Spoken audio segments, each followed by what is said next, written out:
Mas vamos lá, olha essa aqui. Essa aqui eu achei intrigante a forma como foi cobrada. Olha só, 2023/1, Formosa.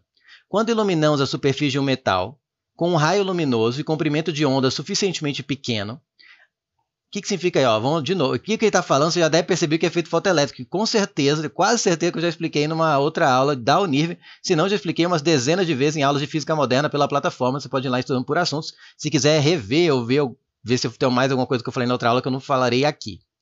E aqui eu vou dar já um resumo, porque eu quase certeza que eu já falei alguma coisa sobre isso nas aulas anteriores de física moderna aqui da Unirv.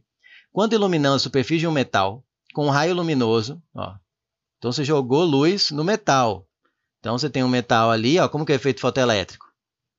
Você joga luz aqui, vamos dizer luz vermelha, por exemplo, e às vezes não acontece nada. Por quê? Os elétrons que estão soltos aqui, os elétrons livres do metal, eles só vão pular da sua órbita se receber uma certa quantidade de energia de cada fóton. Você tem que, para entender o efeito fotoelétrico, você não pode olhar a luz como onda, mas sim como partícula, com uma enxurrada de fótons, tá?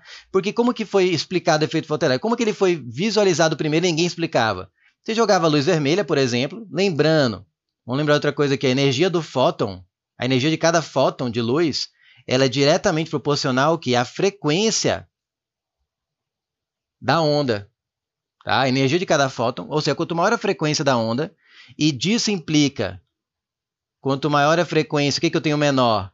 Menor é o comprimento, ou seja, quanto maior a frequência de onda, quanto menor o comprimento de onda, maior é a energia do fóton. E quanto mais energia ele carrega, quando ele acerta um elétron, ele salta. Então, você jogava luz vermelha, por exemplo, aqui, e não saltava nenhum elétron. Não importa a intensidade de luz vermelha que você jogava. Porque o que é aumentar a intensidade?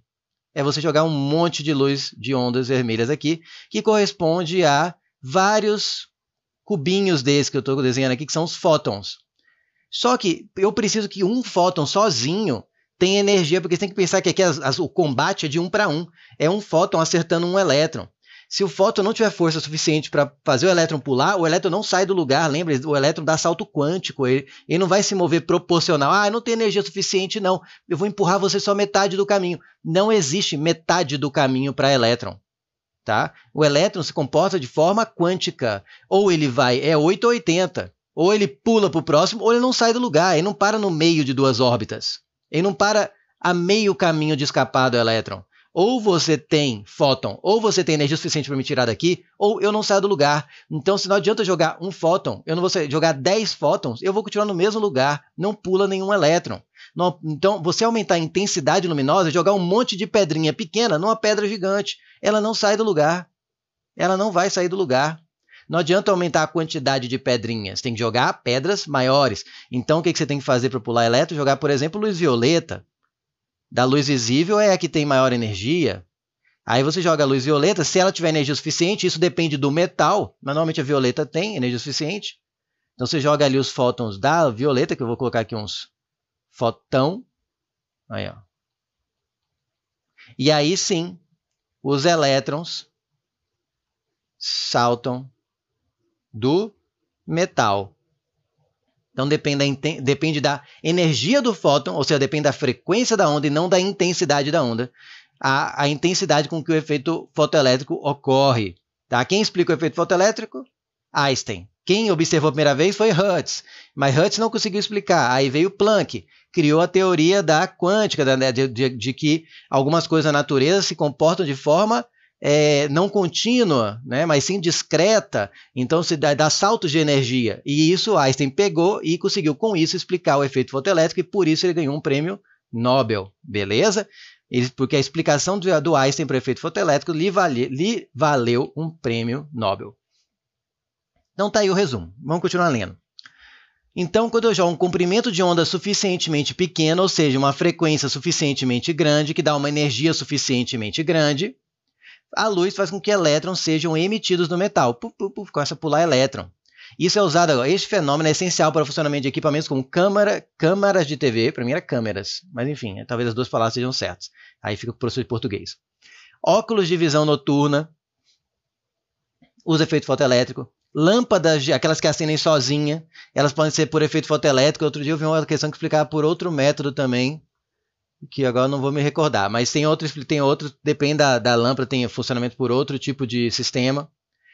Então, mas tem efeito fotoelétrico, tá? Então também câmera, então óculos de visão noturna, lâmpadas dos postes, sistema de alarme, porque tudo que bate luz, que você quer que dispare ou pare de funcionar na hora que bater luz com o poste de energia elétrica, ele vai ter um circuitinho lá que fica aberto. Enquanto bater luz, vai passar uma corrente aqui, por exemplo, vai jogar efeito fotoelétrico, os eletrinhos vão pular, aí vai ter uma corrente que vai percorrer aqui, por exemplo, que vai deixar isso aqui aquecido, sei lá, vai deixar isso aqui seguro e fica aberto aqui. Quando para de bater a luz do sol aqui nessa placa, para o efeito fotoelétrico, para o circuito, não passa mais corrente, esse circuito consegue fechar e a lâmpada do poste acende, por exemplo. Tá certo? Então, portas automáticas, sistemas de alarme, entre outros. Agora, olha que interessante, eu entendi que essa questão, todas são verdadeiras em si. Se você não pensar no enunciado, todas são verdadeiras. Só que o enunciado fala que ele quer afirmações sobre o fenômeno em discussão. E ele não fala efeito fotoelétrico. Então, era uma questão de você identificar que ele falava de efeito fotoelétrico. Tá? Então, só valem como verdadeiras de fato aquelas que falam sobre o fenômeno em discussão, sobre efeito fotoelétrico. Não adianta ela falar de outra coisa e falar verdade. Você vai ter que marcar como falso. Porque a chamada da questão é sobre o fenômeno em discussão, assinar verdadeiro ou falso.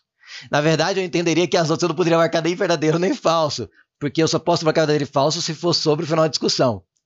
Mas aí fica com o nível. Porque olha só.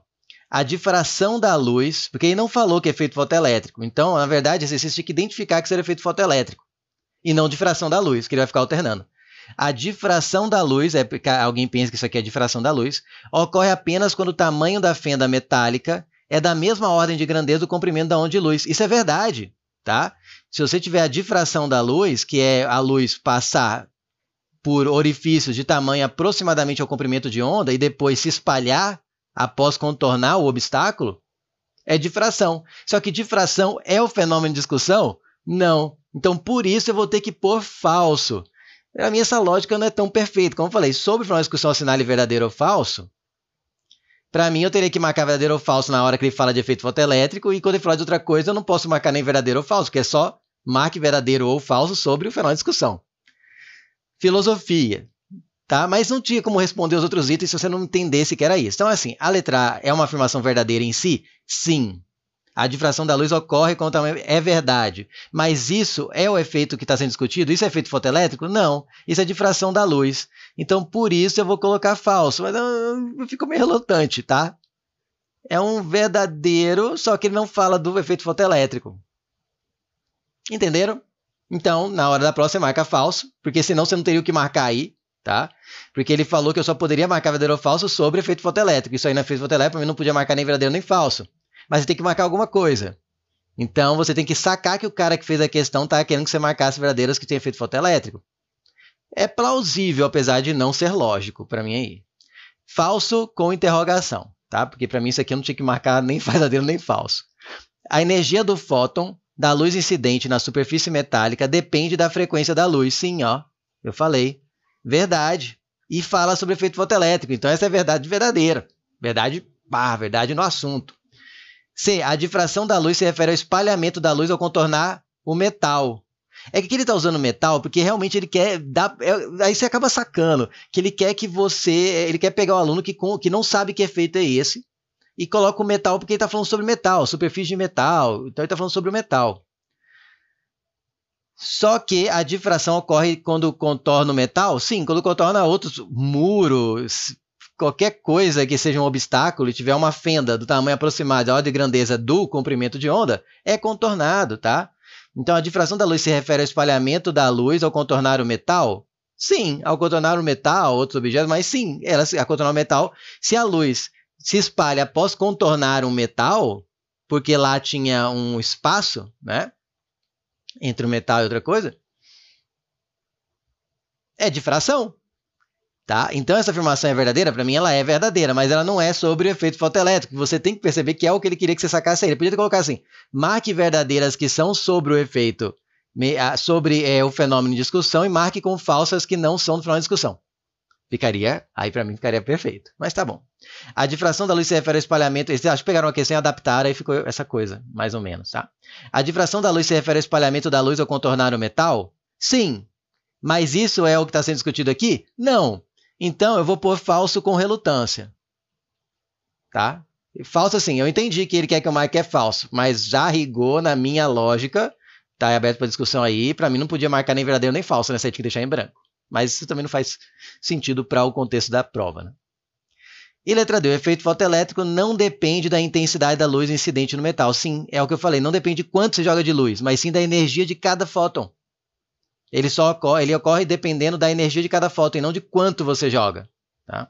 Então, ele não depende da intensidade da luz incidente no metal. Na verdade, se você jogar a intensidade maior de uma luz que tem energia suficiente, o fóton dela, vai espalhar mais, vai pular mais elétrons. Tá? Então, depende um pouco. Mas para ele acontecer, não depende. Mas para a intensidade com que ele acontece, depende. Mas aqui dá para entender também, já vi outras questões que falam assim, ele quer que você saiba que não depende de quanto você joga de luz, mas sim da energia de cada fóton.